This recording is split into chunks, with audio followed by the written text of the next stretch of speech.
Alright, welcome to this instructional video on how to get your copy of Visual Studio Professional 2013.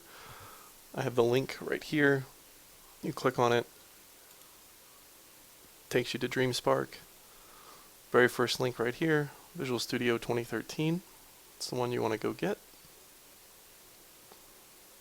And then if you scroll down a little bit, you're going to see Visual Studio Professional 2013. You can get the Ultimate if you want, but it's a little unnecessary for what we're going to be doing. So go ahead and click on the Professional version. Then you want this first link right here, the Professional 32-bit English. Add that to your cart. Make sure you're signed in. And then after you add it to your cart, you're going to give the option to download it. See, I'm limited to one copy though, so I've already downloaded it, and this is what it looks like. After you download it, you get charged $0, you get a confirmation email, and down here in my downloads bar you see that I have the .iso file.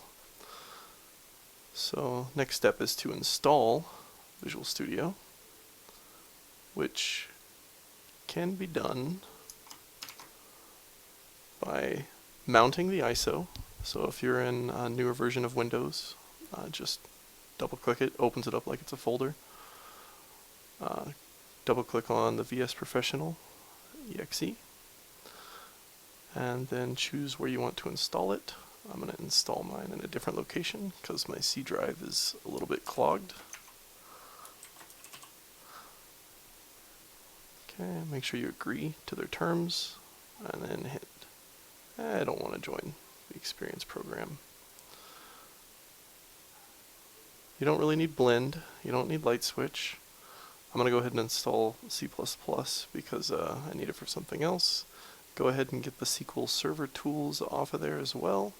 You don't need web developer tools. You don't need Silverlight. These are all optional things. So I am opting out of all of them. And you click yes. And it builds a restore point, starts the install process. I'm going to make sure to watch my C drive, make sure it doesn't bloat.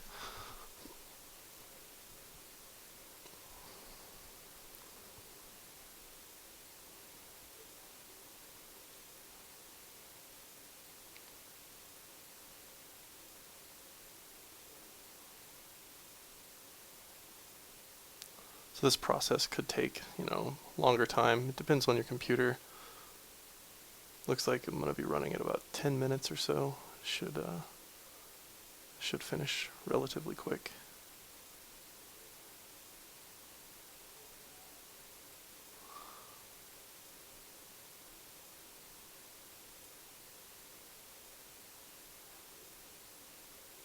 I could edit the video, but I'm going to take this time to talk a little bit about what we're going to be doing in the class. Since it is Visual Basic, some of the things that we can do with VB are very powerful. It extends on the Microsoft Office suite very well.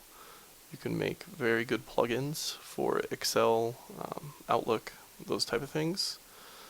But I think we're going to spend a lot of time focusing on the graphical user interface development portions of Visual Basic. We might breach into a few libraries that we have available to us from Microsoft. We're probably going to do a little bit of web hacking, so to speak. We'll build tools to parse and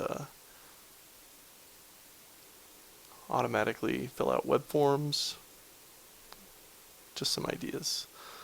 Also, if you guys have anything in particular that you're wanting to do, if you want to do some sort of graphing application, please let me know. Anything that you want to cover, if I don't know how to do it, I'll look it up and we will make it happen in the class. I'm really big on networking, so if you guys think that building a chat client would be a cool idea, we can go ahead and build our own little chat program. I would like to get into some database manipulation stuff with Visual Basic. But also, I want you guys to take away from this that we're going to want to start to develop good developer practices for you as an individual. So we're going to also touch on topics like test-driven development. We're going to build unit tests for all the things that we do, with the exception of some of the very simple ones. We're going to cover input validation quite extensively, because the one person that can mess up your program is anybody using it other than you.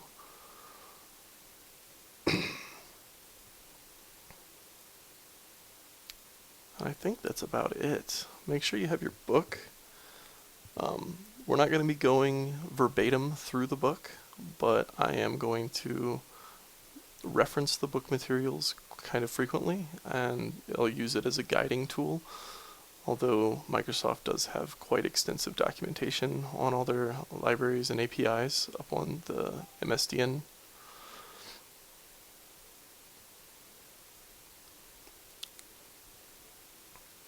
So, just like any other Microsoft progress bar, once it gets close to the end, it's going to start going pretty quick. Alright, it's installing my one optional thing that I decided. I want the MFC class libraries for C++.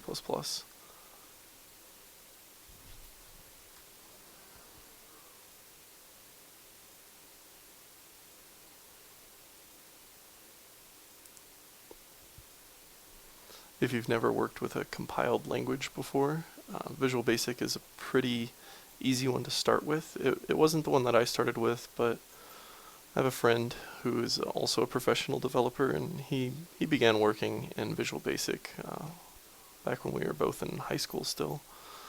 It was how he taught himself. I chose C. In particular, I decided to try and do some sort of graphics development early on. So I was using the OpenGL libraries back in their very, very early days. Picked up Java. It's another good compiled language. The JVM is, although large, bulky, and slow, it does have that universal feature about it where no matter what, as long as you can get a JVM to run on that machine, it will run Java. So Visual Basic kind of takes that same approach, except with Windows. The way it works is it can statically reference older versions of the library, so you can build nice backwards compatible interfaces.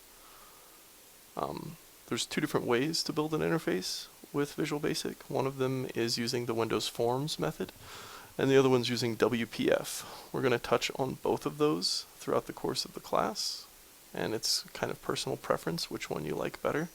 The WPF is the newer version, and Windows Forms is the older. So if you need even more backwards compatibility than what WPF can give you, Windows Forms would be the way to go. So we've successfully installed. I'm going to launch Visual Studio, and it should prompt me for some first-time run information. I'm not going to sign in right now because I don't know how to do that, or I don't know which account I should sign in for. And here's the tricky part. Your development settings, you have a lot of options. Leave it on general, and then pick the color theme that you like. I would like to choose dark, but I don't think that that's going to produce very readable results whenever I do these podcast type videos for you guys. So I'm going to leave it on the default Azure Blue. I'm going to start Visual Studio. This may take a few minutes.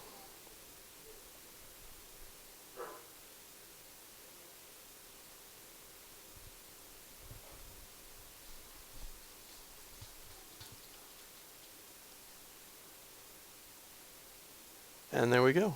We are in Visual Studio, and this is where I'm going to leave this video. So I will be back here momentarily with Module 1.